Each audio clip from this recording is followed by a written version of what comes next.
Welcome to Starfleet Boy, where we have a casual and informal discussion about our beloved series, Star Trek.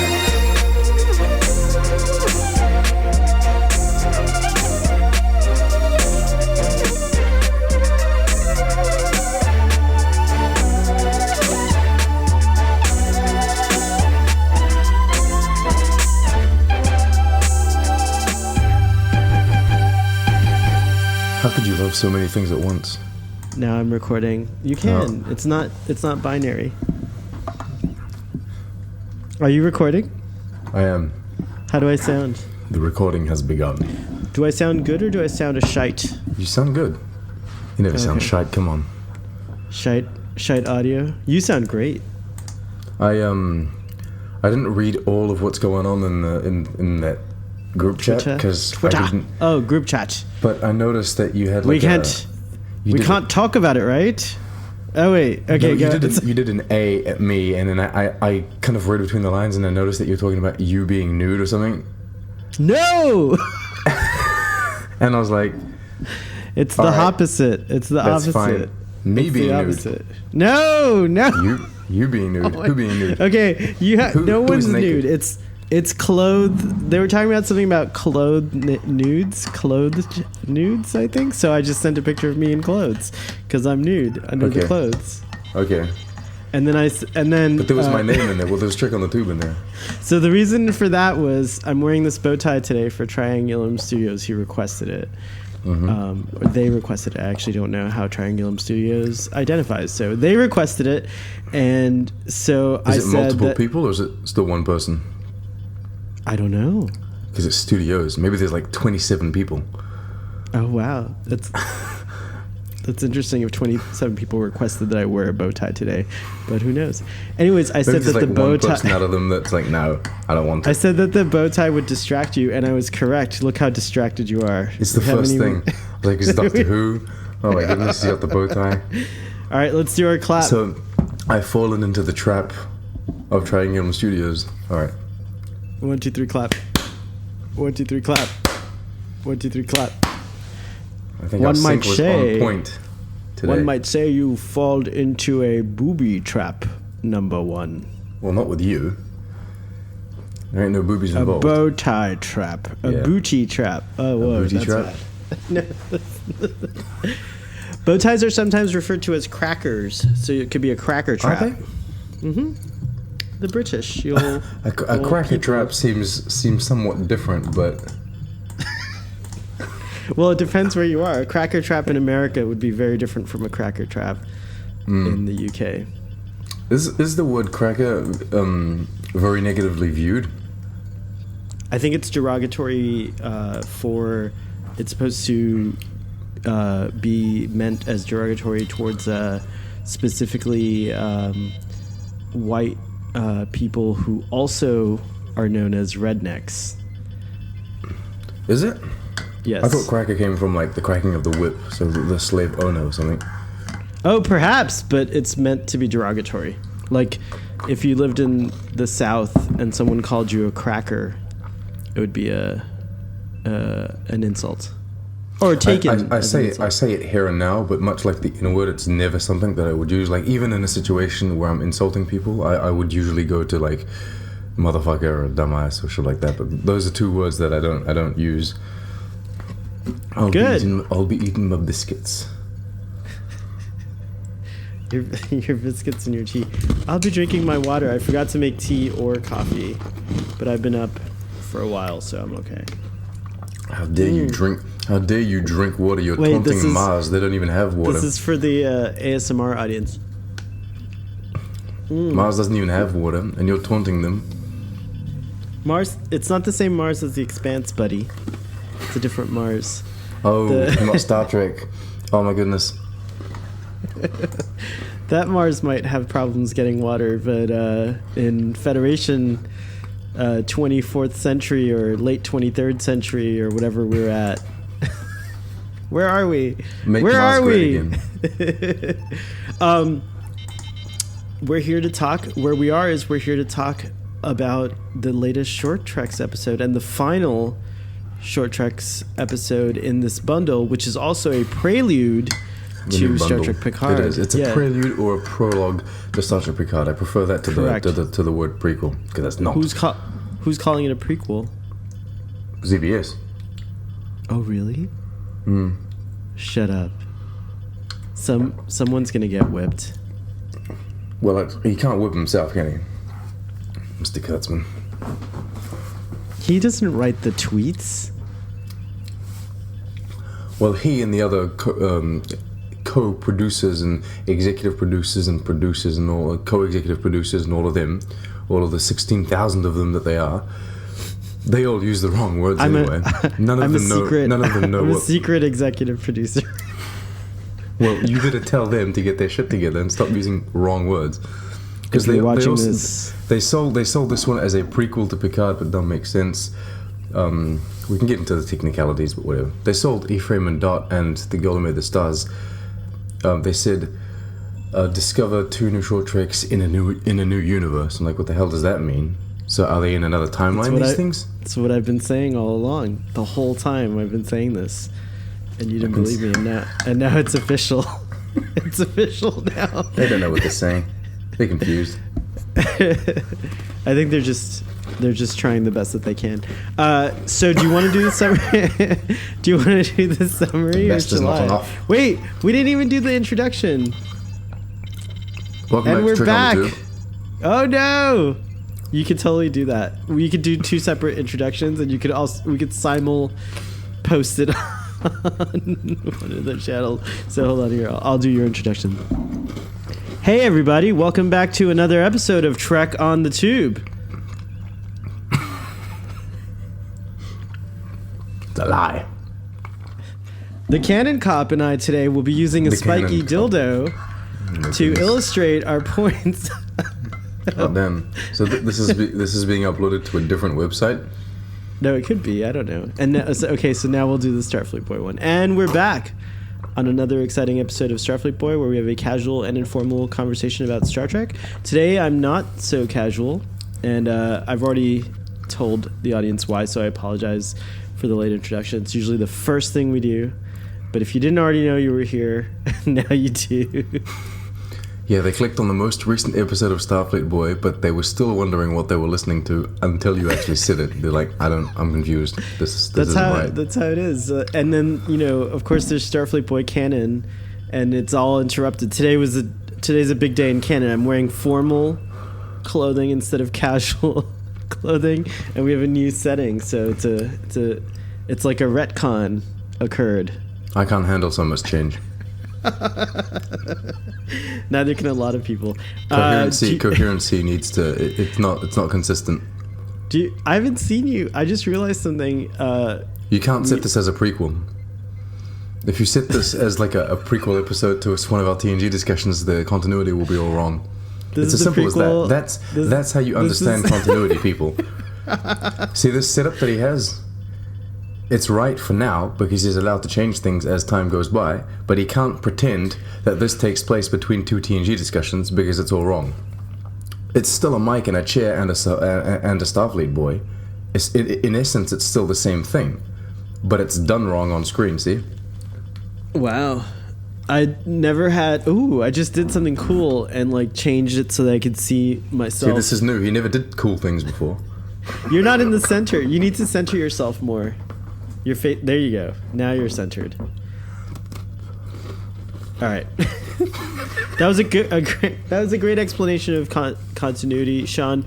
But like so many people out there, I constantly get continuity and canon wrong, and we're not here to talk about continuity or canon because actually today's episode of Short Treks is canon defining because it takes place in a time we've never seen before. So there's all new information, very exciting. It's our first glimpse into the future, as it were, in the Star Trek universe, quote unquote. And so I'd love to talk to you about that, which is what we're doing. By the way, what's that mug you got there? And what are you eating? This is my Mickey Mouse cup. Oh, it's very cute. Have you been to Disney World? Well, this is Disneyland Paris. Theme park? You've been to Disneyland I've been to Disneyland Paris, and this is what I got my official mug from Disneyland Paris. Oh. And these Who's German biscuits. They're like ginger. I don't know if they're ginger. They're kind of like I guess. I don't know. They're these German biscuits that I buy in the Biscuits of the World kind of part of my shop. The Biscuits of the World? I like that. When did you go to Disneyland Paris last? Oh, years ago now. Were you married? 3-4 years ago, I think. Do you want to do the summary for The Children of Mars? Or shall I do it? Well, I can. Yeah. I can do it too. I'm ready. You're ready. You feel ready. Go ahead. All right. I see the motivation. Unknown year, but it is First Contact Day, and we get the story of two girls who apparently go to a boarding school for children of Utopia Planitia workers, because they start out kind of in the same looking environment, and they're both talking to their respective parents. We don't know if they're single parents or if they're married or how it works, but one is having a great time. Her name is Kima. Do you know what kind of species Kima is? Is she new? I think she's a new species. I've never heard of that. They go to school on Earth. They do, because Mars is close by. I mean, it makes sense. And they're Skyping Mars essentially. Or FaceTiming, whichever, depending what platform you're on.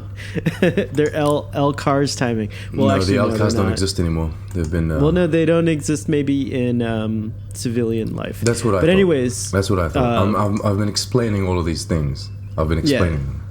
Ooh, you've been Trek-splaining.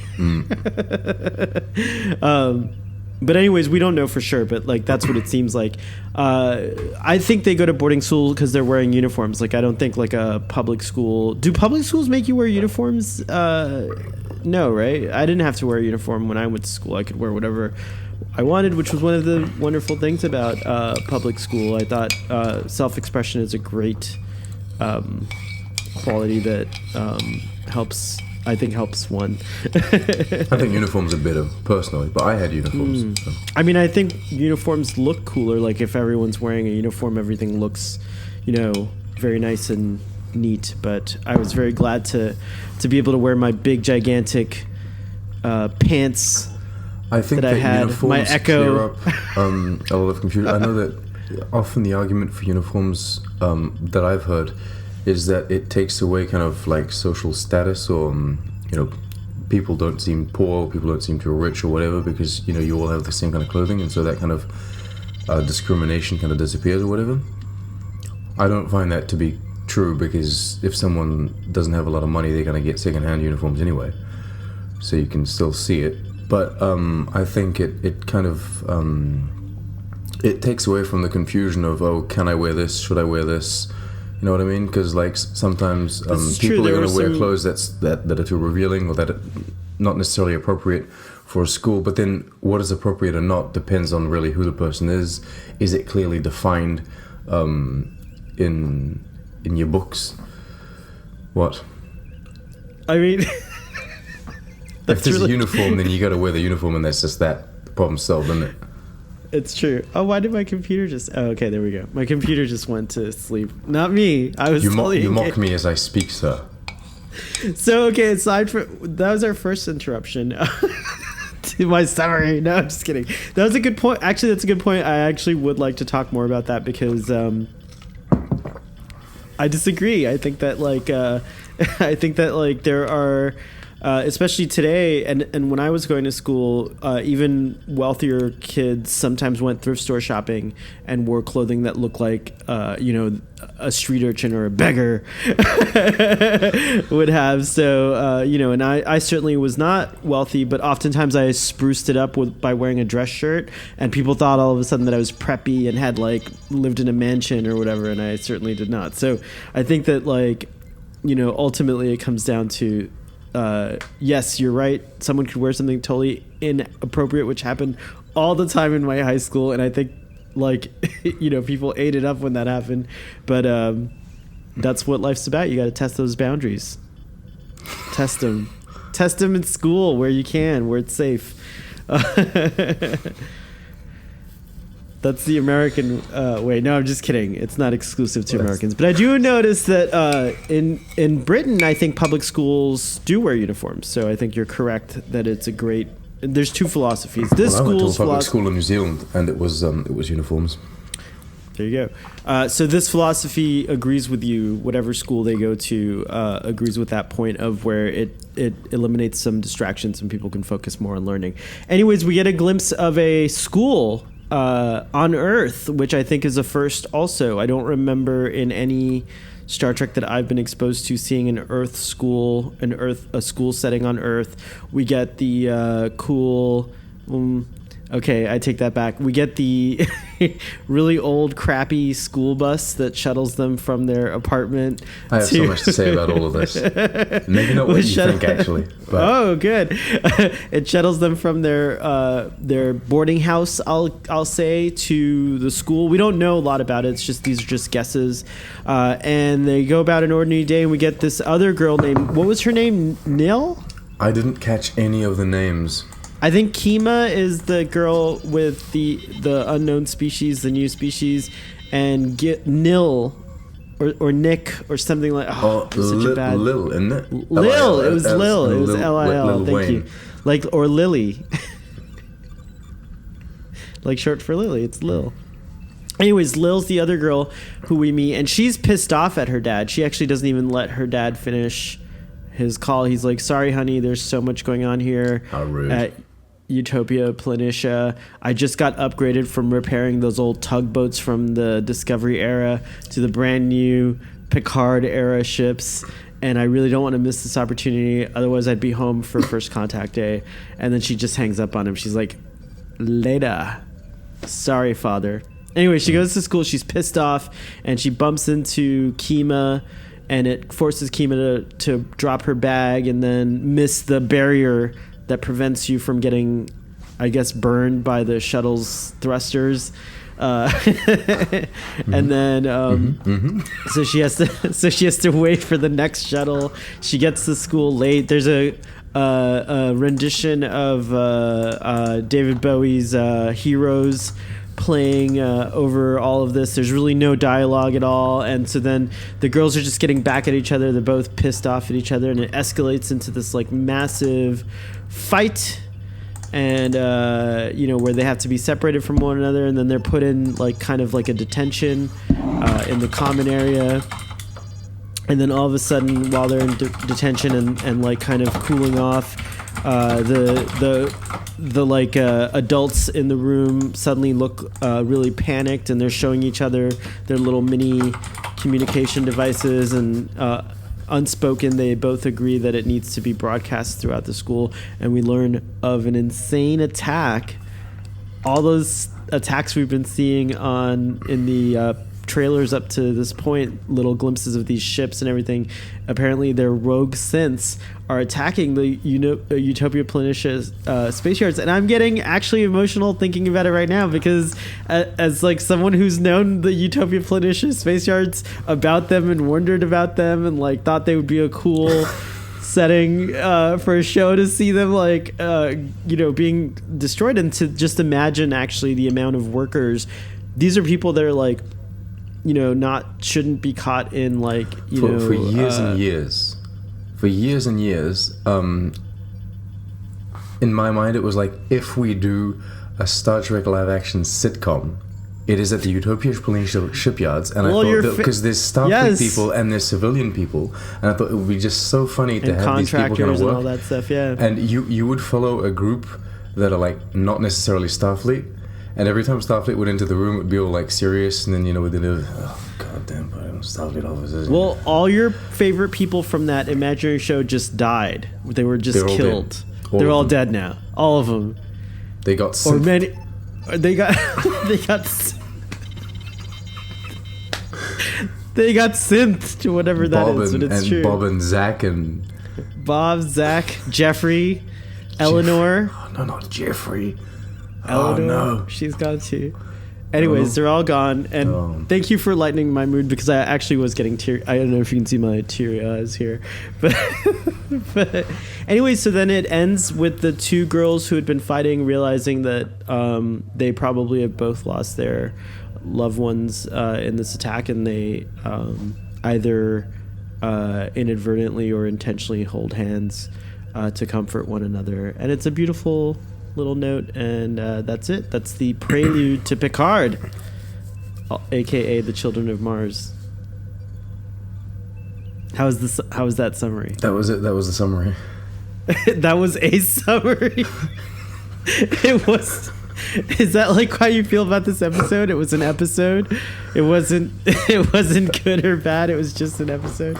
Is this a prelude to your? Is this a prelude to your? I didn't like this. Should we dive right into what you didn't like about it so we can get out of the way, or do you want to hold off for the? Whatever. I don't care. I just pick a thing and then I'll say what I think. Can I tell you what I thought you would like about it when I was watching it? Okay. What did I like about it then? What I thought you would like about it. Okay. Go Not ahead. what you liked about it, but what I thought you might like about it. I thought you would like finally kind of seeing a little glimpse of the disaster or whatever they were alluding to in the trailers that forced Yes. Admiral Picard Correct. to retire. That is it. That is the one thing that this trailer essentially for Picard brought me.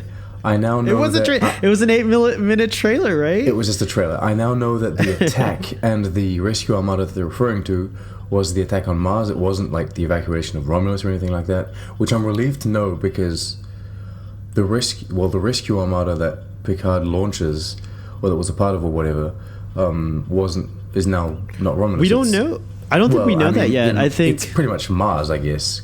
They go and save Mars, right? I think what's happening is if you go back to Measure of a Man, Picard fought hard to make sure that the Federation didn't delve into this like weird territory that Maddox wanted to go into of utilizing synthetic like beings as a labor force. But we do, because in Ephraim and Dot we have, right. Go ahead. But I think, okay, sorry. We don't know if those synthetic life forms are meant to be robots or an automaton android like Data. I mean, like a Soong type like workforce, not but like they're clearly intelligent. Only from Ephraim and Dot. You don't know. You don't know that from Star Trek. Ephraim like the and Dot cartoon. counts. Don't count. They You're do. not gonna say this. Say that. I'm so say mad that at you to right the now. animated series. Say that to DC Fontana. But this who wrote wasn't the entire meant- backstory I don't for think- Spock. And tell her I think that if you doesn't watch, count. did you watch the Michael Giacchino thing where he said he wanted to make it like a Tom and Jerry? Come on, that's like hitting that kind of like solidifies It's not because the the idea guy that, wants to do something strange that it doesn't count. Okay, for the purpose of this discussion, let's put table aside the problem of Dot. Let's just put Dot aside for a second. Okay, just for the purpose of this discussion. I'm not saying it's not valid. For the purpose of valid. discussion, we're ignoring the fact that Starfleet is using slave robots that are sentient. Okay, go ahead. Those are the exocomps. They come later. You're not. You're so frustrating. I'll get an answer. It's not me that's making the short tricks. I'll get an official answer. I'll get an official answer. Damn you! I'll try my best. That's my mission for the next 10 years is to get an official answer to this question. But until then, assuming that is not the case, and assuming that the cartoon is literally meant to be taken like a cartoon, more than the animated series, but like a slapstick, like not reality cartoon, then this would be an interesting thing, I think, because here's this thing that like Picard was against, and maybe there was a real strain on the Federation. They needed these like Soong type androids, and here something happens and the synths go rogue and start killing, so it's like the threat that came wasn't even from the outside. And Picard's been talking about this the whole time. He's been against it. And so he's like, F you, I'm leaving.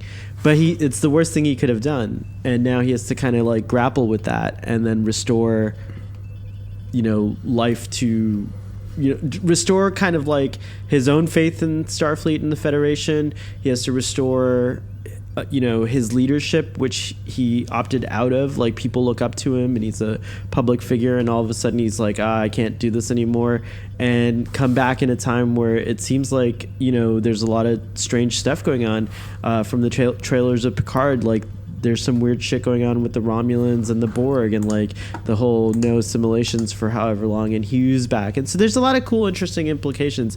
And so I'm starting to feel like, it's not, Hobus is behind them at this point. It's not the main focus, and I don't know. It's interesting. I liked it for that reason. Could the loss of 17 billion lives not be the focus?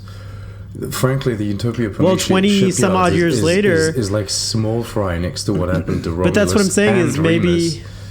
But that's what I'm trying to say is that like the focus is on. I think doing the Utopia Planitia attack kind of makes sense with what has actually happened, since post 9/11, since 9/11. It like really links it. Whereas like the destruction of Romulus to us would be like, if someone in another planet, like another species, it's their suffering, right? But this is now like the Federation's suffering. This is like especially humans. I suppose so it's like focused on humans, But it would like in the terms of like US and America, it would kind of be like all of China dies. Yes. No. Yes, No. it's like, oh my goodness. That would be tragic. That would be tragic. Right. Hear me out. Right. If you're comparing it, it's far away, so technically it doesn't affect you, but it's a loss of a massive amount of lives, and also that has like huge social and economical and political problems, because all of a sudden, and I don't mean to be harsh, but like if all of China dies, you then have this huge land that people are going to want to claim instantly. There's just so much that's going to go on straight away.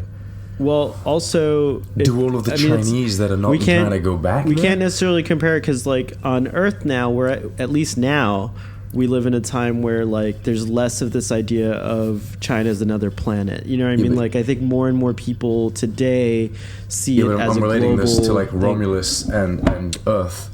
I see where you're going, but the other difference is like, if the Empire falls in disarray, so many races, so many different species, and so many different kind of organizations are going to try and profit off that. Absolutely, especially the Ferengi. But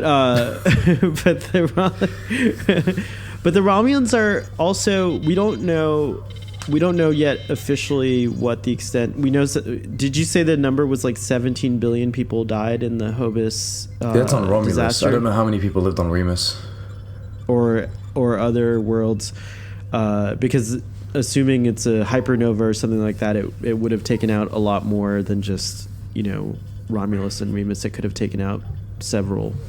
Yeah, the same with Praxis. Systems. This is big. Great taking it back to Praxis. It is kind of like a Praxis, but bigger. It got bigger. But Mars is certainly like a Praxis type of situation, but for the Federation. Up until this point, the Federation's, except for the Klingon War where we lost 60% of Starfleet or something 16, like that. 16, did you say? You mean 60? 60? I said it was 60, okay. 60. Yeah. Wasn't it? Wasn't it something like that? 60 or 70. It was just dumb. It was pretty heavy. I think that's why Kirk and crew were allowed to... Why it seemed like Starfleet was so much smaller during that time, and why they got so famous is because there really weren't that many other... Because everyone else died? Everyone else just died, So you're saying Kirk was a great captain because, like, everyone else died? He just became a great captain because there was no one else to be a great captain instead of him?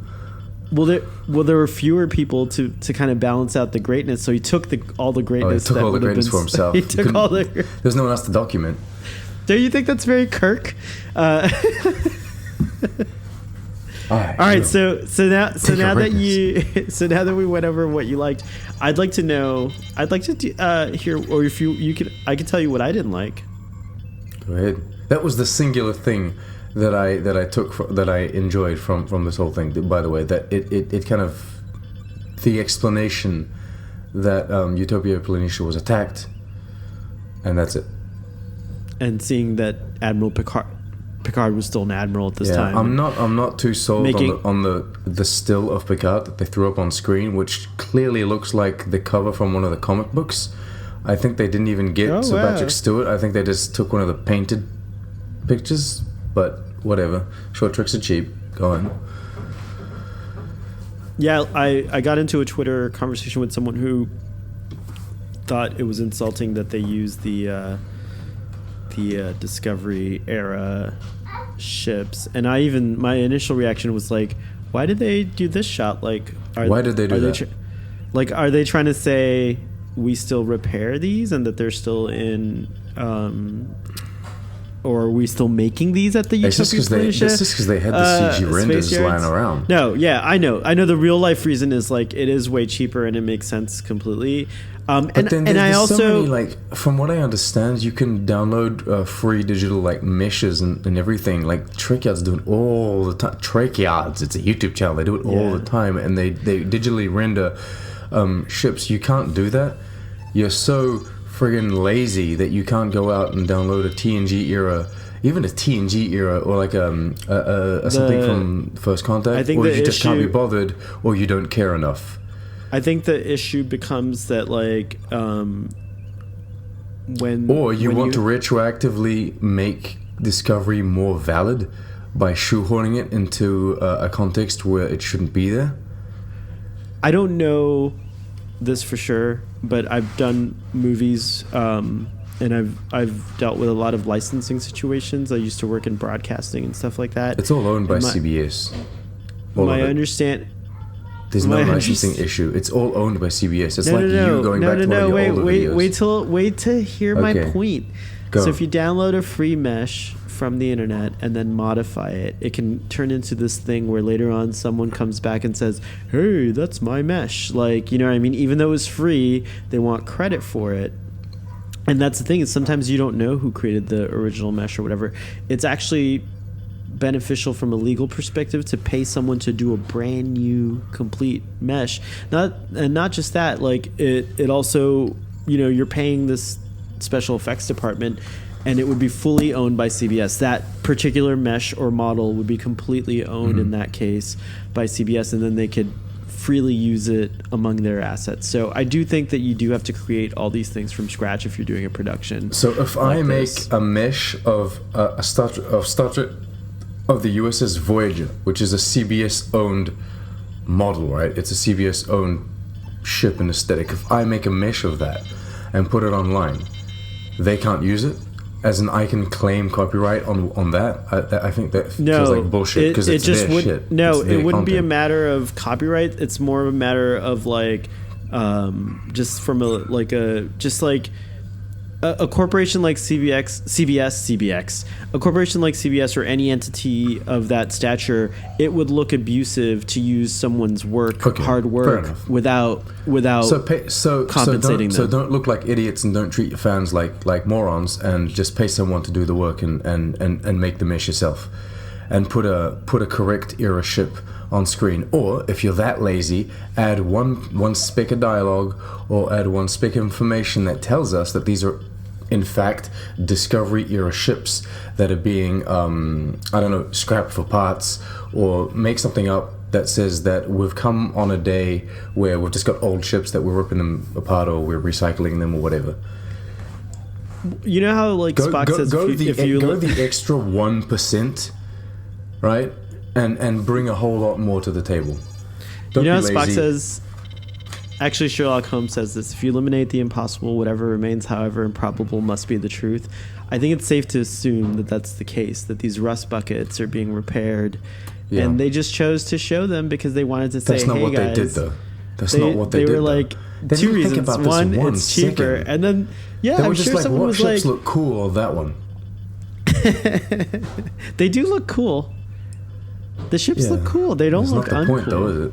And they fit better in the Picard era. Had you seen these for the first time, if they were never on Discovery and you saw them for the first time... Oh, yeah, absolutely. But that's because they were false in the beginning. That's because they were wrong in the first place. They should never have been in Discovery in the first place. I agree. It's true. But that's what I'm trying to say. They've taken the mistake from Discovery and polluted Discovery, but they've also transferred it now into Picard and retroactively polluted Picard.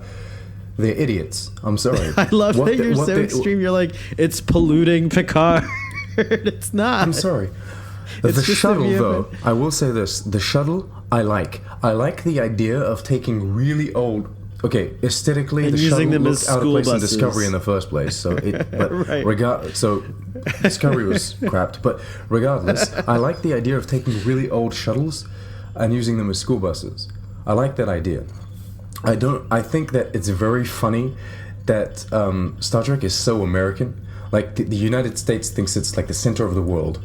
And they're like, we have school buses that are yellow. There are only 2 countries on the entire planet that have yellow school buses. There's Canada and the US. And they're like, in the future, everyone will have yellow school buses. What color was your school? What color was your school bus? They're just normal buses. Like what? What do you mean? Like I don't understand. Like they weren't like designated? No, there's just buses. This is like a bus, but some of them are designated for school routes and some of them are not. And so maybe they'll have like a sign. Maybe they'll have a sign on them with a children or a child or school. Maybe there'll be school written on it. But if I had money, actually, a lot of countries don't even have designated school buses. They just have buses, and people take the bus to school. It just so happens that they take. Oh, you mean like the public bus? Yeah. The United States and Canada are the 2 only places that have yellow school buses.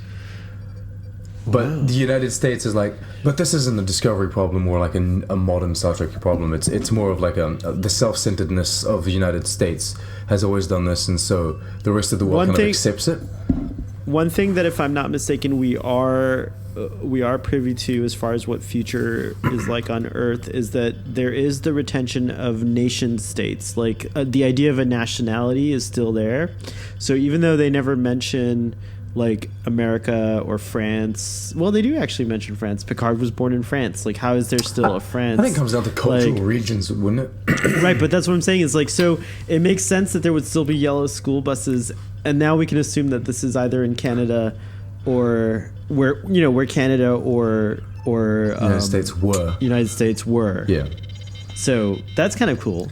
But that's not anything I hold against this show in particular or Star Trek in general. It's just funny that the self-centeredness of the US always kind of translates even into the far future. Like, oh, but people would do it this way, our way. I like the idea of a Discovery era shuttle or like a very old thing used as a bus used as a public transport. I gotta ask, is Geordi okay? I don't know. That's the big question. Are you worried? Are you worried? Are you worried at all? I don't know. I'll tell you what. This is it, all right? If Geordi survived, he won't be in the show. But if Geordi died, he will be. In flashbacks. Because you cannot kill Geordi LaForge off screen and not have him come back. No, it's true. That's illegal, basically. I think Picard's having dinner with Geordi when the Mars Utopia Planitia attacks happen, because in the trailer you see him with the observation happen, like a kind of it looks like 10 forward basically, and in the background you see Mars in the newest trailer. There's like the scene where it's like Picard eating a dinner or something like that, and in the background it looks like 10 forward, but it could be a lounge on a space station or a orbital facility, or it could be 10 forward. It could be, or 9 forward, I think, on the Enterprise E. I forget which one or 9. It's 10 forward, but it's actually under or something like, I don't know. It's a different orientation. I forget. But regardless, he could be with Geordi when that happens. What if that would be kind of a cool flashback, and then Geordi doesn't have to die, but he could. Wait a minute, you're talking about the trailer right now. The newest trailer, like the commercial, shows Picard with the Mars explosions happening in the background. Like, do you see it? Are you watching it right now? No, I'm just trying to check out the stills that I took, because I feel like what you're talking about... Oh, yeah, no, he is in civilian clothing, but he looks like he's in literal 10 forward, doesn't he? Yeah, it does look a lot like 10 forward. It looks like the same set, basically. But it could be a lot of different places.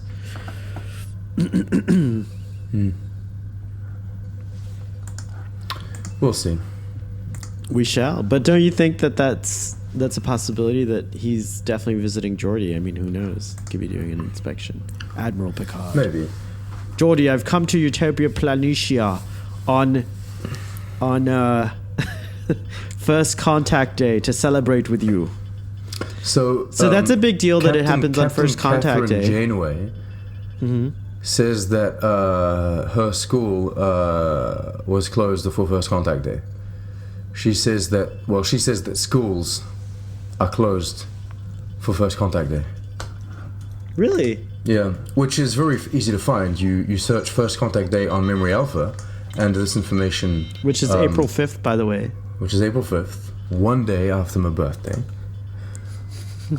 Had they not been delayed... So you're pre-contact. First Contact Day would have been on my birthday, but they were delayed. Your birthday is pre-contact day. It is pre-contact day. Captain... But if it's a boarding school... they could have different holidays.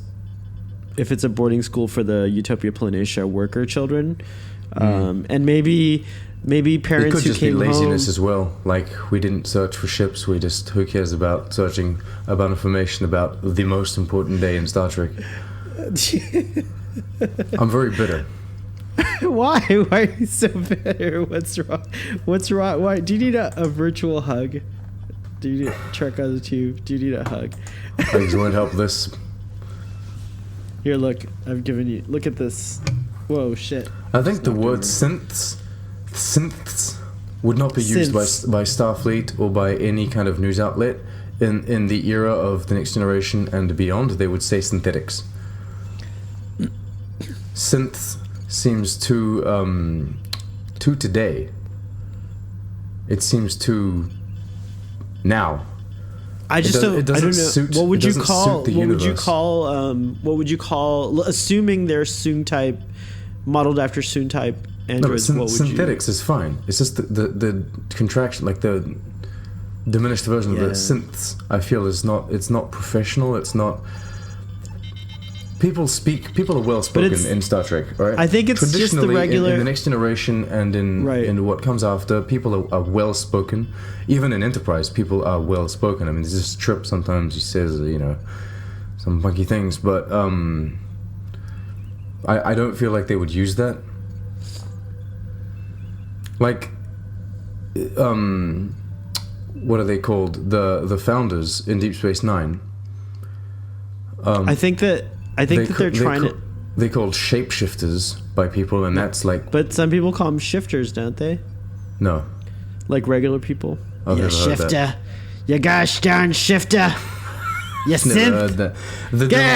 No synth served at this Martian bar. Get that synth out of here. The most relaxed term they have is shapeshifter, which is still... It's I don't know, synth seems... Get out of here. We don't serve synths or shifters. Yeah, that's good. Star Wars, isn't it? It's a little Star Wars, it's true. But doesn't Alex Kurtzman doesn't come from a Star Wars background, but we all come from a Star Wars background when you think about it. Alex Kurtzman Did you see that? does. Did you see that hasn't YouTube? Worked on Star Trek, but Alex Kurtzman... Star Wars. No, he said that as a kid he watched Star Wars more than Star Trek because he found that it was more. It's like J.J. Abrams. As much as I love him, you could tell the influence in his Star Trek. There's a lot of Star Wars put in. Why do these people accept to work on something that these people? Why do these heathens? Why does Zachary Quinto Star Trek's been infiltrated when he doesn't like it? Wait. Say that again. Sorry. Zachary Quinto says he doesn't like Star Trek. He didn't like Star Trek as a kid. He never enjoyed it. He didn't care for it. He watched Star Wars. Why do you accept this role if you're not invested and interested? People like Simon Pegg are interested and invested. People like Carl Urban are invested and interested. These people know what it is. They love the characters. They have respect for everything, and they have an understanding because they grew up with it. I understand Patrick that there's a monetary Patrick thing Stewart to it. You didn't just know, want a job, but still. Patrick Stewart didn't know Star Trek coming into it, and now he's like an authority on Star Trek. We're all, at least for me, I'm like, oh, Patrick Stewart can say whatever he wants. I feel like in the time where Sir Patrick Stewart accepted his role, no one had grown up with Star Trek. That's untrue. Star Trek had what? There was a 3 seasons. You're ignoring the three people, movies. but like, you're ignoring the greatest movement in history of fandom, the original Save the Expanse. Oh yeah, movement. the original all those people, the original fandom. Yeah, the original fandom. All those people grew up with Star Trek. They were adults by then. Yeah, but it wasn't many of the people working. It wasn't widespread enough in the realm. Like today, you can find literally 25 actors that all grew up on Star Trek and put them in a cast together. I don't think you could do that at the time. But I think with 2009 Star Trek, it's safe to say that they were also looking for a type. They were looking for someone who looked a certain way. Like Zachary Quinto fit the kind of Spockish demeanor and his style of acting. So sometimes you have to choose that over the actor having experience. Because I think he's a terrible Spock, but it is a Kelvin timeline Spock. So I will say that like in the post Leonard Nimoy Spocks, that Ethan Peck has surpassed Zachary Quinto's performance in my eyes. I think that he so far is the best Spock post Leonard Nimoy. Post Leonard Nimoy. Yeah, I think it's the kid in Star Trek 09 that does the best job. Oh, he was really good too, but that's Kid Spock. It is. Although Kid Spock from Discovery looked crazy mad like the animated series kids. They like did a great job at casting. That. Okay, I'll tell you what. Discovery, mad props on Discovery for continuing to kind of tie in with the animated series and showing us things from the animated series. I love that, and I think it's very nice of them and very good of them to do that. The animated series is canon. It officially counts. And not only that, but there's just some amazing visuals and some amazing aesthetic choices, and it's nice to kind of see that worked into live action. Sean, it's only a couple weeks away. It is. Star Trek Picard the hype is real. It's coming. What are you gonna do? Are you doing anything like a watch? Are you and your wife gonna watch it together, like with champagne or something like that? I can't do that. I work 6 days a week at midnight every night. Can you take a day off? I have Mondays off. Is it too late? That's it. I can't. When are you gonna watch it? When are you gonna watch it though? It doesn't matter. When's your premiere? And don't say a week later. No, when I can. When I can. The next day, hopefully. It's released on the 23rd in Canada.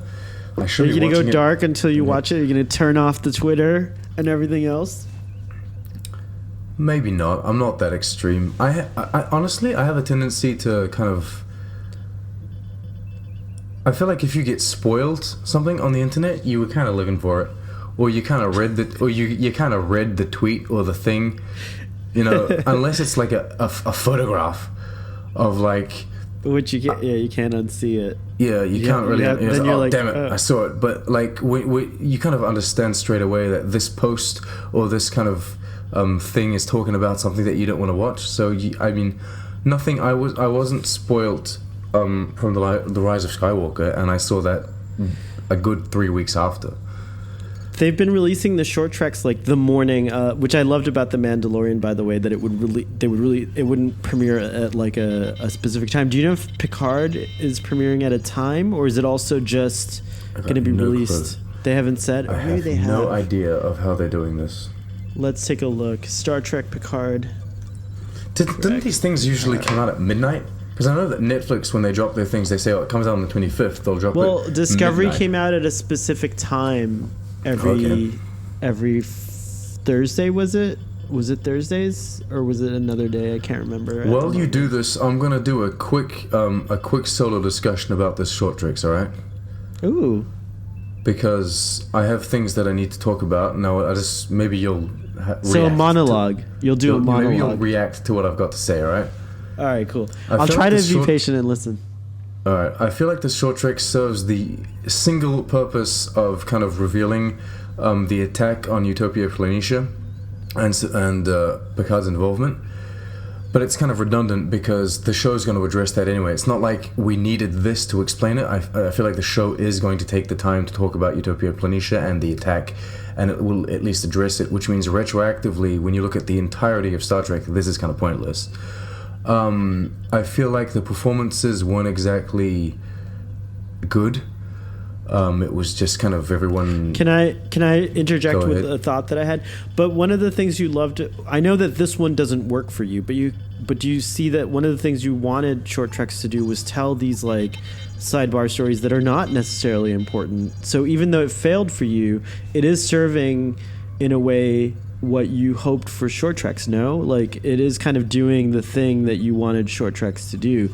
And it could be that I kind of like that you don't have to have watched this. Like someone who might be like on day of Picard premiere might be like, oh, I'll tune into the show. They don't have to watch the Short Treks to know anything about it, and that's okay. But if you do watch it, you get a little bit more. You get actually, it's kind of cool because it's like the event that might be important. I hope it is, because there's a lot invested into doing a prelude. But the event that might be really important, a singular important event, to actually see it from the perspective of these students on the day of, I think it's like an interesting thing. That's the way I see it. If the show shows us this event from kind of, I'm going to say, I don't know how to put this. There's a main viewpoint in every movie, right? When you watch Star Wars, you have the Empire or the First Order or whatever attacking the rebels or the Resistance, and you follow these kind of two camps, and those are the main things. It's always interesting to all of a sudden get a shot of in the city or in town, just a civilian not knowing what the hell is happening. These guys they're trying to farm their salt. They're trying to pick up milk their cows or whatever it is that they're doing. Just build their Discovery era ships. They're trying to do that. And they all of a sudden have this attack, and I've always felt like it's a very interesting kind of angle or viewpoint to take, and so this could be that. It's just that instead of having them interact, instead of having dialogue, they do it as like essentially like a music video. It's overlapping with music. The music is obnoxious for starters. It's just not. It's not a nice song. It's sung in a way that is whiny and kind of. I don't like the emo pop rock track that they put over it all. That crescendos into a very violent, aggressive, very out of place fight. I understand that kids will be kids, and even in the 25th century or 24th, students will probably fight and bicker and what have you. But the way this Short Treks is set up, there's no kind of evolution of their hatred. You don't follow a dialogue, or you don't follow. If you had each of these kids respectively talking with their parents multiple times and getting more and more frustrated and more kind of enraged about the fact that they're so far away from their parents and they don't have any like interaction with their parents, and then you have them kind of fight and insult each other and bicker over time. This is what they try to do, but it doesn't work. It just seems like these two people push each other once and then they get into like a huge fight. It's dumb. I took all that aggression. I took that all aggression to stem from Lil, because Lil was the main aggressor in my opinion. I think that Kima was responding to her aggressions in this case, so Lil would have been the bully. But I think it all stems from how pissed off she is at her father. Like it's clear that like there's a problem there. Like that she from the start. Why didn't the Short Treks do that?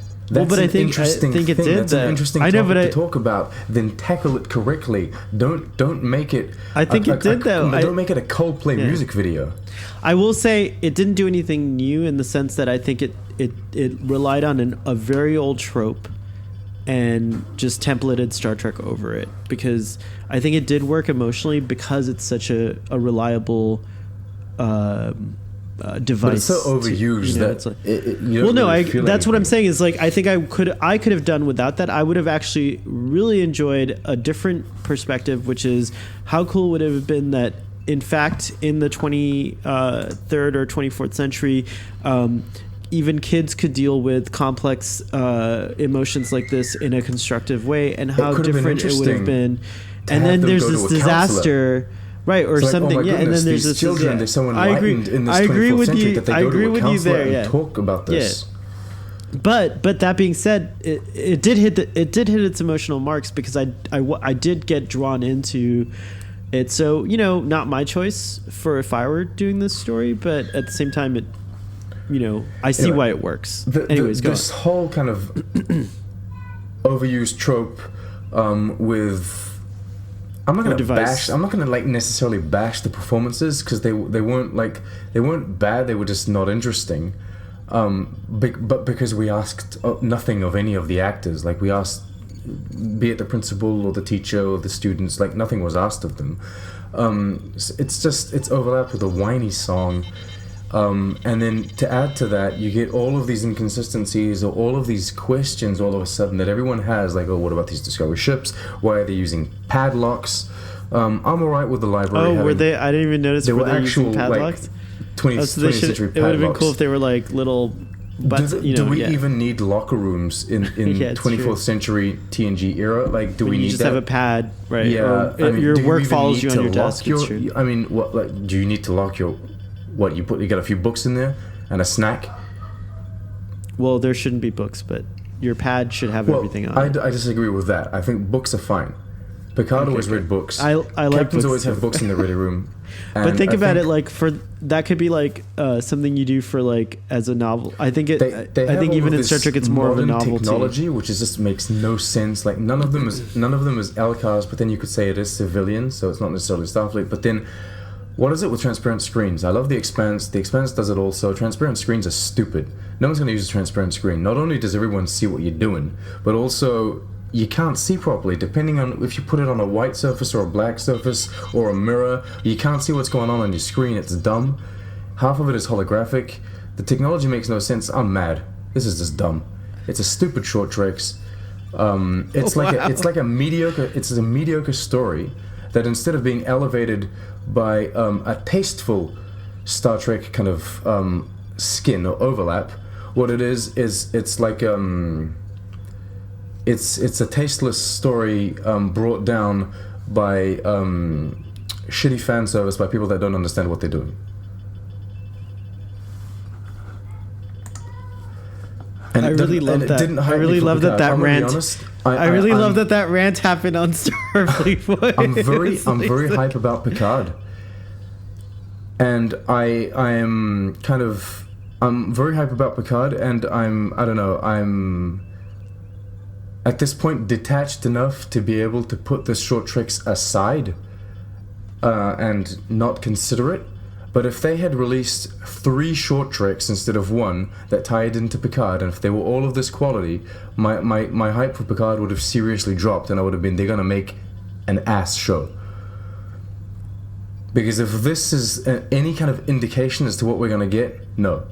Also, this is written, I'm sorry to bash, but this is written by the person that wrote Sivis Pacem Parabellum, which... we both didn't we both like and that person jointly is also what did the we give that creative episode? That person is credited as the creative brainchild of Star Trek Picard, which means I am really, really worried. Worried Where's now. that credit? Okay. She's called Kirsten Beyer. Alright. Oh, Kirsten Byers, she's great. She wrote She wrote CVC's Parabellum. She wrote Sense of Imperfection, which I kind of enjoyed because I thought it was interesting going into the Mycelial Network, but that's one of the most low-rated episodes of Discovery Season 2. Can I ask you a question? Yeah. Maybe she's a great writer because I think she's written some novels that I haven't read much of her stuff. Well, you and the Doctor said that she wrote Voyager books, and you guys said that Voyager books were not too good. Oh, I don't know. I haven't read them, but he said that probably. Okay. But I will say that maybe she's a victim of her screenplays or teleplays don't translate. You know, that's very possible. Like, I can concede to that. I think that this Kirsten Beyer could be a very, very good novelist. I'm willing to accept that. She's written at this point 1, 2, 3, 4, 5, 6, 7, 8, 9, 10, 11, 12 with one that's been announced. This is when I wish we could just call. This is when I wish we could just call Trekkie Rob. And be like, and hear what he thinks. Oi, no, but oi, Trekkie Rob.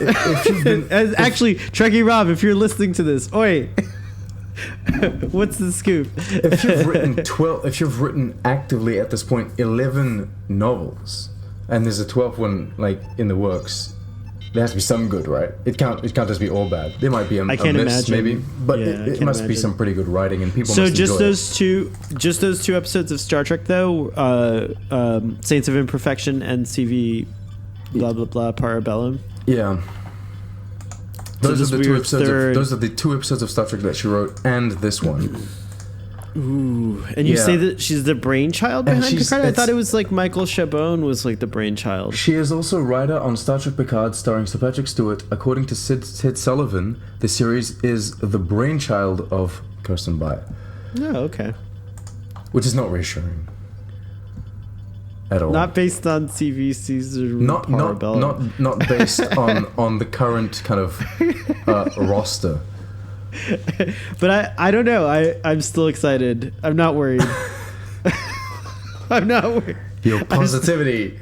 I'm not worried. I'm not worried. I mean, I might be a little worried now. You probably have just put a little splinter in my hype.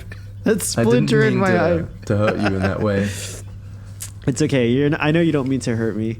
I am. No, I get. But I will go on hurting you. Is very important buried alive. That was so good. I just did a con reference, and you totally didn't even care. That's okay.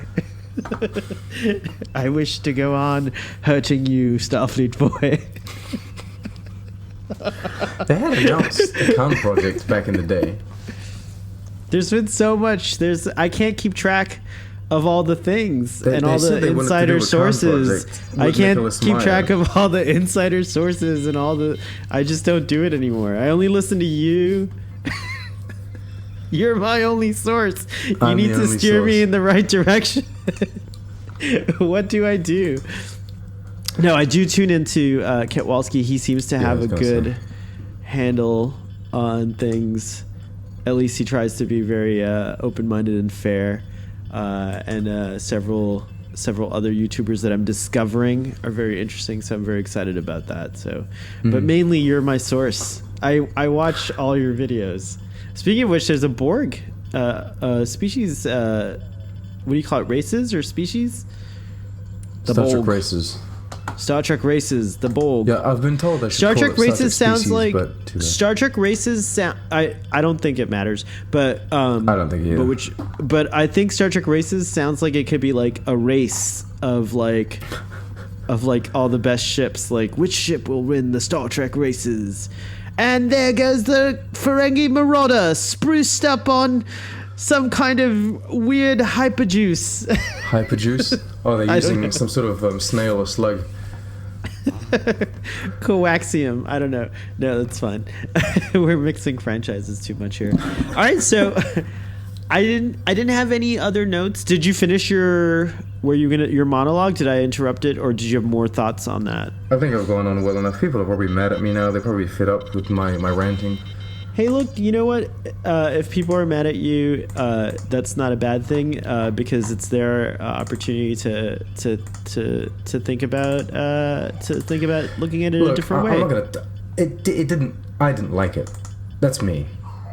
We're gonna get to the rating. I'm not gonna take it away from like you or anyone else. Like if they enjoyed it, but you never do. You never do. We've had, you're not like that. Like I get it. Like you want people to see the same perspective, especially when you think or know in some cases that see, you have a different perspective than I. You're a writer, and I noticed that a lot of times it's true. I've written, but I don't have anything published, and I've it's been a long time since I've really written anything. I don't consider myself unless my reviews count, but but you enjoy writing, don't you? I do. You actively write, and so I think you see a lot of things that I wouldn't see. So I always enjoy your perspective, and sometimes the better you get at writing, the more valuable critique you can give. I think where your opportunity is just that you're a shocker sometimes. You don't like to do it, I don't think, but you just shock people. Like when you tell me to fuck off because I don't like something, or if I like something, it's like, well, why are you telling me to fuck off? Come on, don't tell me to fuck off. No, but you never do. You're a kind person. Well, yeah, you do sometimes. I've never told you to fuck off. No, not like explicitly. No, I'm just kidding. What's this thing about? Why don't I remember that Cisco had I'll sex tell you what, with? though. I'll tell you what. There is one thing. It's that I get worried if too many people enjoy something that I consider subpar. Because you think you might be wrong. No. No, it's just no. I'm confident I'm correct. Sometimes it's a question of like personal entertainment. But sometimes you look at something and you think this was not well directed, this was not well acted, or simply there were many inconsistencies in the writing. And if it's one of those cases, but still many people enjoyed it, it troubles me because I think, oh my goodness, if there are too many people, or if there are so many people that enjoy this, it might incite and encourage the people behind said content to continue down that route. And that's scary because I don't want Star Trek to get worse or to be dumbed down in any way. I don't want Star Trek to become... We have a lot of generic things that appeal to, the general audience. And I don't want Star Trek to become a dumbed down version of itself or a generic thing. I want Star Trek to remain what it is. But I think time and time again, I think what happens, especially nowadays with serialized fiction and like these kind of like everyone's looking for the plot twist and things like that, is that like it's kind of infiltrated everything. And some shows do it really well. The Expanse, and then other shows aren't. That's not their nature, and I think that's where it comes off as a failure. And I do agree. Completely agree. Go ahead. Sorry. What was that? What you just said is a recurring theme in all of my Star Trek Discovery Season 2 reviews. I kept on saying that Star Trek Discovery should not try and rely on plot twists or big reveals. That is not the nature of Star Trek. Like, I can tell you, before you start TNG, Star Trek Picard will be assimilated by the Borg and saved, alright? Technically, it is a spoiler, but it will in no way impact your emotional response to that story, because the story is not about him being... Like, it is about him being assimilated and what have you, but there's no reveal or shock factor, or it's not that important. What's important is the emotional impact that it has on the crew, that it has on him. What's important is the episode family that comes after. And Star Trek has never relied on reveals or big shocks or plot twists. And I think that Discovery was trying to do that too much. It was trying to emulate all of these modern shows so much, but it wasn't working. Some shows do it to perfection. The Expanse does it to perfection. You end an episode on something that isn't like it wasn't crafted to be a plot twist. It just so happens that the event that they're showing is quite surprising. That's the difference. I think Star Trek goes through growing pains every time there's a new version of it that comes out. And I think that Discovery was the growing pains. I think they'll get a lot better by Picard. I can't argue with you. I'm not like blindly in love with Star Trek Discovery. I don't know. Maybe I will be for Star Trek Picard. And I know it seems like I'm a little frustrating because I'm like, oh, but who cares about that? Like, focus on this. But I guess that's where I wanted to end, is that like I think each of us, what I've learned from my interactions on Twitter and being surprised at what some people value and what I value in these stories, is that there are now multiple focuses. And for me, I think I'm starting to let go of a very real, if you watch any of our past Starfleet boys, a very real attachment to continuity of the visuals, continuity of like what a Klingon should look like, all these things. I'm just starting to let them go because I am, at the end of the day, enjoying the presentation that we're getting. I wish it could be better. I don't think it's the best presentation. I agree with you on that, but I am enjoying it. And I think it is getting better, and I think it will get better. I see every season or every bundle, whatever you want to call it, overall improving. I think we're mostly... go ahead. Two very short things, and this is very personal. I know that not everyone's going to feel this way. I love Star Trek, and so it kind of pains me when I see it not being as good as it can be. Of course, not every outing of Star Trek can be the best, right? That makes sense. But I'm very pained when I see that it's kind of lower than what it should be. And on a very personal level, I've always felt like Star Trek has kind of been like the outcast of the entertainment industry. Like, people have always kind of, oh yeah, it's just Star Trek is boring, right? And so I hoped that the modern era of television and the modern era of filmmaking would be the era to kind of bring Star Trek to the modern audience, to like the mainstream audiences, but without, I'm going to put this delicately, without dumbing it down to their level, right? I didn't want Star Trek to become generic for the modern mainstream audiences.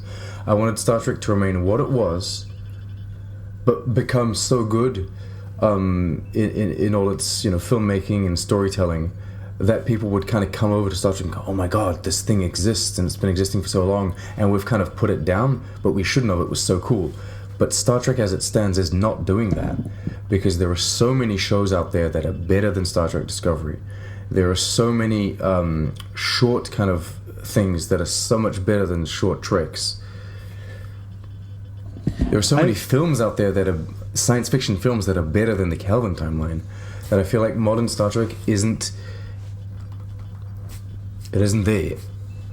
I think that the only thing that I would disagree with there is that, like, I think that, like, I I actually want Star Trek to reach what you call the what did you call that audience? Like the general audience, I suppose, the mainstream audience, right? The mainstream audience. But I actually don't underestimate that audience's intelligence. I think that the mainstream audience is hungry for stuff that is going to entertain them and also enlighten them, and I think Star Trek's still doing that. I do think Discovery can do a lot more, so I agree that it's not doing it like it used to. I am totally in agreement with you on that.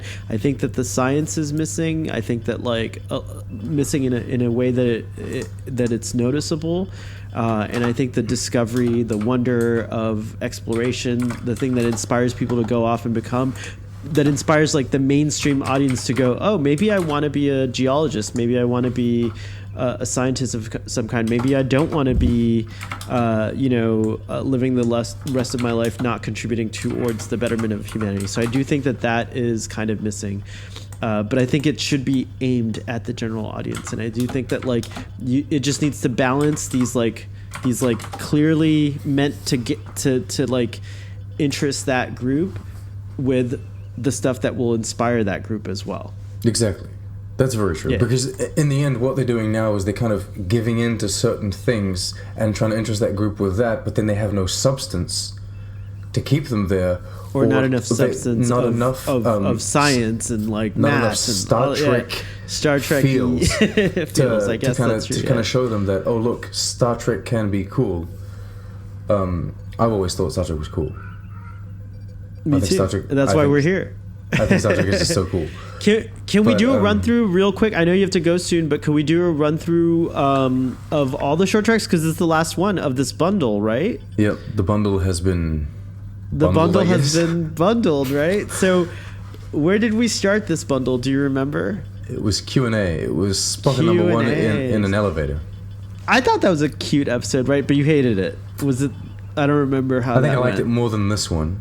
Wait, have we done all the short treks together for this bundle? I think we've done all of this season together. I think we have, yes. That's awesome. Good. All right, so that was the first one, was Q&A. Then came The Trouble with Edward. Was that one? Yeah, that was it. The Trouble with Edward. Which you hated also.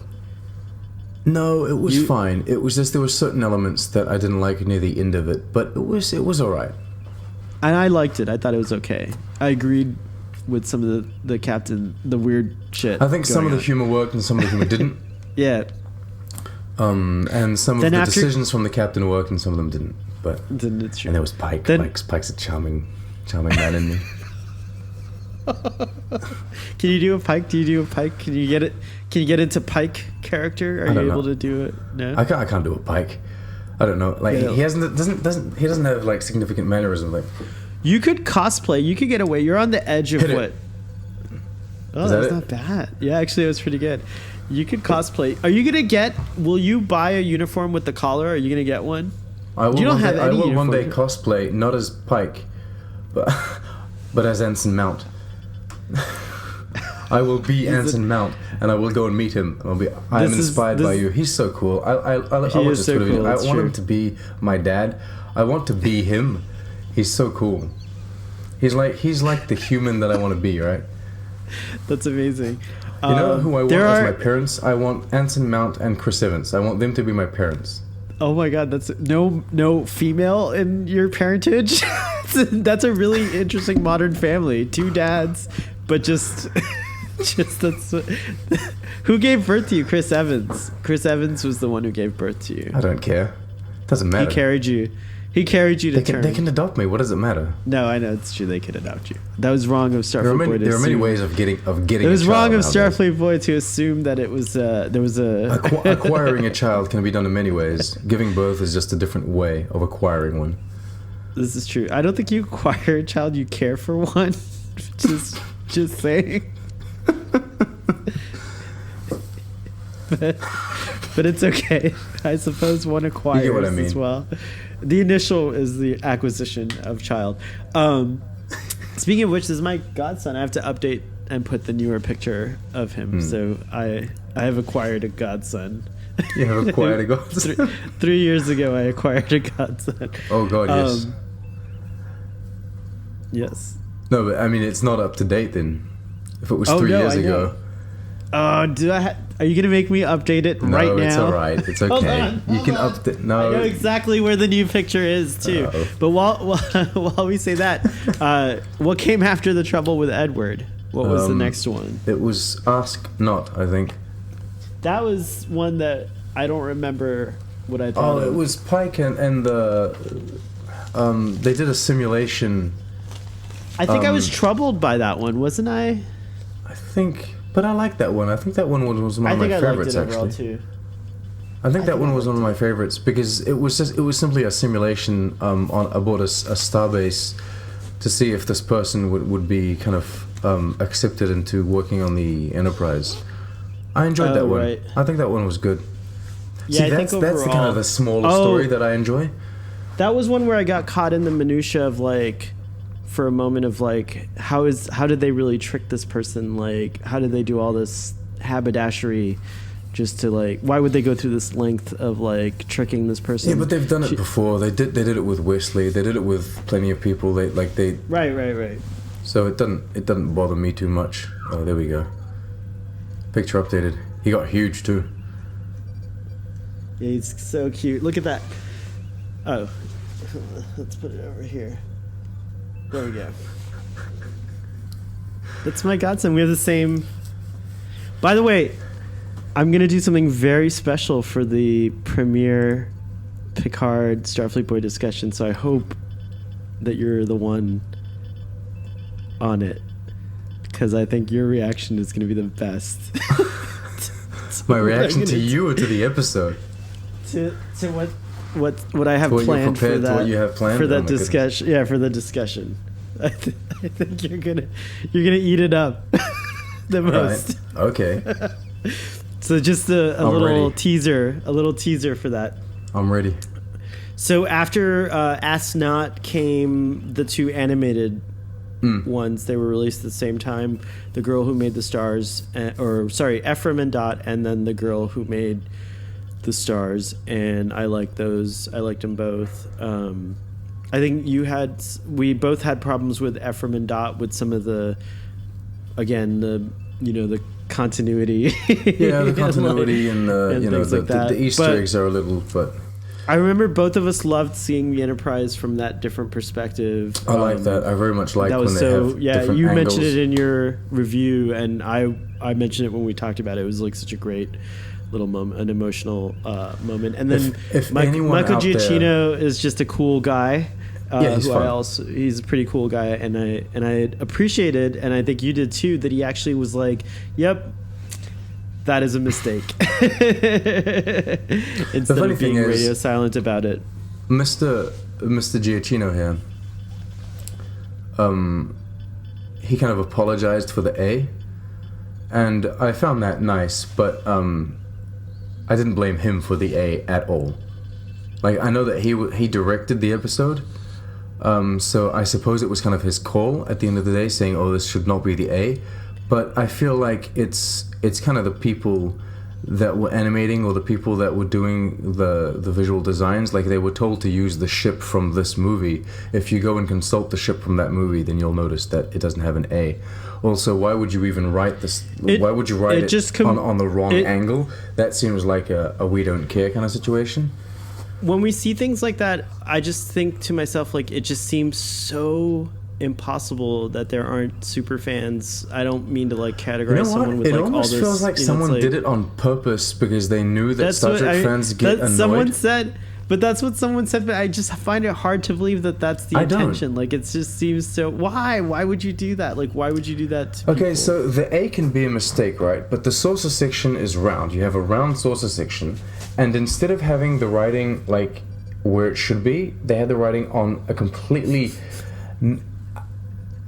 You know that that's wrong when you're doing it. You can't write that and say, "Oh, I've misplaced it." It doesn't get misplaced in the render or anything. You purposely put that on a different angle. And the only thing I can find would be to have it rather than You're saying it's gross. It's gross negligence. It's yes. But put them in the brig. The only semi-argument I could find is instead of having the writing on an angle compared to like the screen, they wanted to have it straight. You know what I mean? But that doesn't make sense because it was upside down anyway. It wasn't on the bottom. I don't know. It was on the top. So it was like I can't even. I don't even want to think about it. Actively did this on purpose so that people like us would have these discussions. That's probably what it is. It's like so that it might like OCD people can go into a tizzy. You know what it Maybe is? someone has something against OCD people. It's someone that works for all of those hate channels. Oh my goodness! It's the Doomcock. He's an animator. He is. He's an animator. He's sabotaging Star Trek. Montreal, and he worked on this animated short. The Doomcock. Like, I'm gonna do it on purpose to make it suck. And how does he speak? We figured it out. I will do it on purpose to make it suck. Can you do the Doomcock voice? Shorts over my head first. Oh right? yeah, there we go. Oh, Sean! Star Trek! I don't... Star Trek is doomed! You've become the Doom jock. The Doom jock.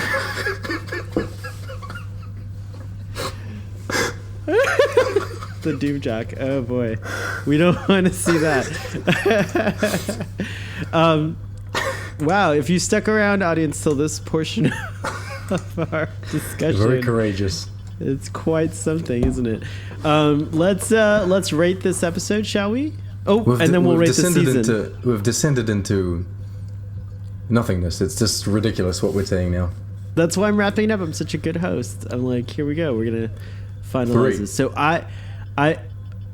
you went first. You disobeyed the canon. I didn't disobey the canon. All right. You like now you'll never know if my rating was real or not. Like if you're gonna think it's influenced by yours. Like, see, no, it's you not. sabotaged. You doomcocked this episode of Starfleet. All right, forget it. I take it back. I give it a 5. You were influenced. I was influenced during our discussion. I was influenced because you were influenced by the discussion, not my rating. No, I was gonna give it a 5 regardless. Oh, really? But now you Okay. don't believe me. Yeah. No, I do. No, I mean, sorry. My original coming into this discussion was a 6. Oh, okay. Yes, so you're right. I went down. Well, my negativity pulled your rating down. Well, my hate speech. There's no hatred. Come on, you're critiquing. You're my giving concerns. You're valid. Your concerns. Your opinions. Yeah, I give it a 3. It It is for me the poorest of the lot. of the bundle. I mean, That's a shame. The only thing of That's interest. a shame because it is the prelude to Picard. Yeah, I know, but it's the a only shame thing of that interest is the Picard tie-in, I guess. Right. Someone pointed out on Twitter there was a nice update. It said based upon Star Trek: The Next Generation by Gene Roddenberry in the credits. That's which was interesting. Cool. See, I found that interesting, and then I thought, it's funny because it distinguishes it in a way. Technically, you can only do that for you can only do that for Star Trek, and Star Trek the Animated Series and Star Trek: The Next Generation. Like those are the only 3 that you could do. Those are the Gene Roddenberry. And so I would be very intrigued to see if Lower Decks is going to be based on Star Trek: The Next Generation as well. I think it is, isn't it? Isn't it in the same schema? It's set in the TNG kind of era, and we know that Mike McMahon is a very big TNG fan because he writes like TNG season 8 and what have you. So it would be cool if they had based on Star Trek: The Next Generation. I agree. That would be cool. I agree too. All right, so we did it. We came to a conclusion. Sean, happy first podcast of the new decade, or first video of the new decade. It was so wonderful to spend it with you. Thank you for taking the time to discuss this episode of Short Trek. It was quite a civilized discussion. It was very nice. I enjoyed it a lot. So Triangulum Studios, I wore the bow tie, but don't expect it every time. Notice also I'm wearing You are. I'm wearing the correct the continuity is correct here. I'm wearing the correct era pin here. He will be wearing that at some point. From what I understand, they will be wearing the film uniforms, like the Nemesis type uniforms, at some point, but also the Next Generation uniforms. Wow. And then we saw Data was wearing all of the new stuff as well. So, any Picard hype that you're what's the most thing you're hyped about for Star Trek Picard that you, from what you've seen so far? A dual rifle wielding 7 of 9. That's so awesome. What's happening? I hope they kind of maybe just use like a few minutes to explain how she became this, because she wasn't like that before. She's a rogue synth. But then there's been 20 years since. I'm intrigued to see where they go with this. I hope it's not too, I don't know.